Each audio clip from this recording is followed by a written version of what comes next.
And now it's time for another edition of What Would Jello Do? Jared! What are we gonna do now? Jared! You told me to tell everybody it was fake news and only a few people would die and then we'd only lose 70,000 by the end and there's already over 70,000 died. Jared!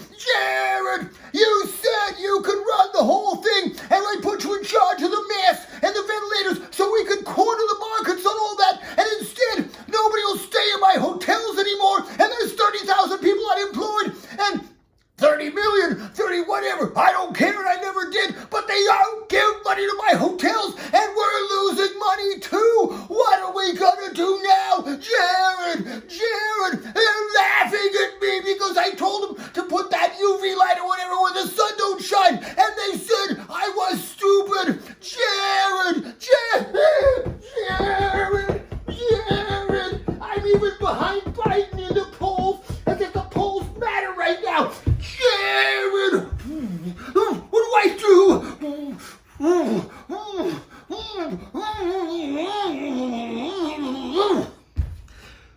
Meanwhile, what a wild, scary week it has been. Reopen the economy, they say. Rip the whole place open and open the ultimate Pandora's germ box by letting all those germs out of the bag way too soon. People caved. It wasn't just a few crackpot Southern Tea Party governors. They caved. No small matter, to make their point, they have people with the biggest, most badass automatic machine guns I have ever seen go in and take over the Capitol building in Michigan.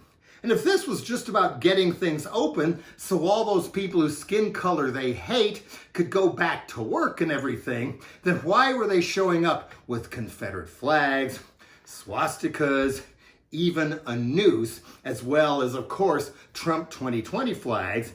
And instead of anybody saying, yo, this stuff isn't cool, put the guns away, put those swastikas and the noose away, who do you think you are? Instead, Donald, of course, said, they're really good people. Not some of them are good people, all of them really good people. And that governor there, she should go down and talk to him and make a deal.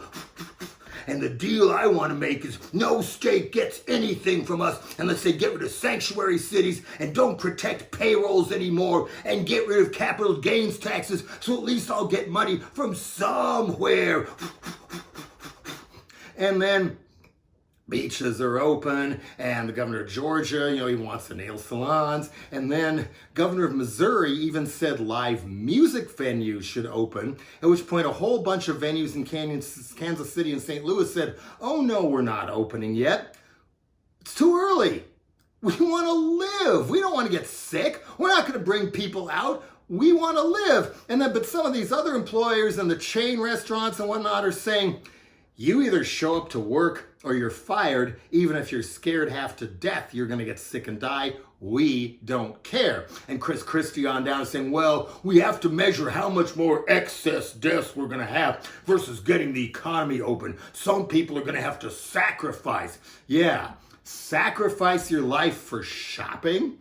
I don't think so. Then there was the Hillstone restaurant chain in Dallas that said, if people show up to work at all and they're wearing a mask, they're fired for wearing the mask because they don't like the way the masks look.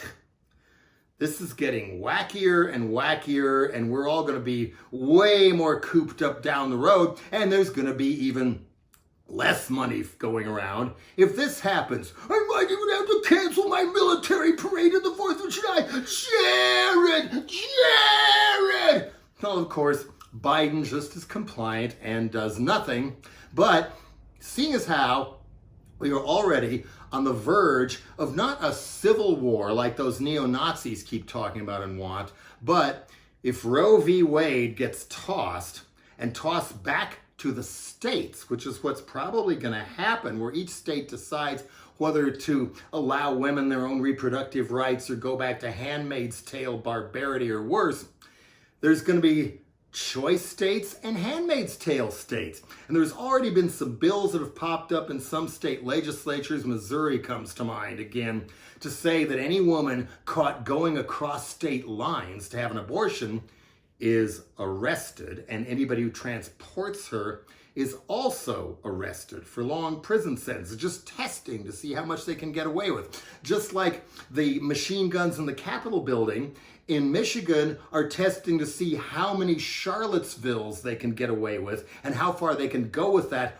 all over the country, especially on election day, especially if you can't vote by mail. So, civil Cold War between choice states and handmaid's tale states? Well, maybe we're going to have to go one step ahead. And the guy likes walls and inspecting so much. San Francisco already has those fruit narcs on the freeways when you're coming in from Nevada and other places. I wonder how much fruit they ever actually find, or anybody who says yes to that. Well, maybe what we need to do to protect ourselves from these places opening way too soon is that the entire West Coast, California, Oregon, Washington, puts up their own big, beautiful walls, and no flights from Atlanta, Florida, or Texas are allowed to land anywhere near here.